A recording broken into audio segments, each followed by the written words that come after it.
Railway board చెప్పిన పాయింటే చెప్తాను, మన వ్యూ కాదు. రైల్వే బోర్డు ఏం చెప్తుందంటే, సుప్రీంకోర్టు ఇంతకుముందు ఎప్పుడైతే గ్రాంట్ చేసిందో ఈ జూన్ ఇంక్రిమెంట్ ఇమ్మని ఎవరైతే పెటిషనర్స్ వెళ్లారో వాళ్ళకి ఇచ్చారు, మీకు అందరికి తెలుసు, ఇమ్మని చెప్పారు. దానివల్ల మిగతా క్యాట్లో ఎవరు ఫైల్ చేస్తే వాళ్ళకి రావడం మొదలైంది.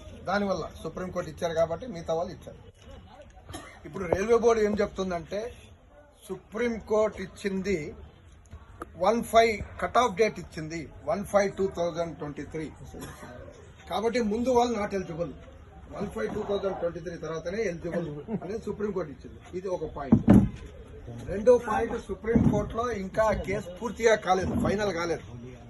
It is still under adjudication, అంటే still pending with the supreme court for final total clarity, ఆ కేసు క్లారిటీ. ముందు ఏదో ఏమంటారు, స్టే ఇస్తే ఏమంటారు, ఇంట్రీమ్ ఆర్డర్స్ ఇస్తారు, అలా ఒక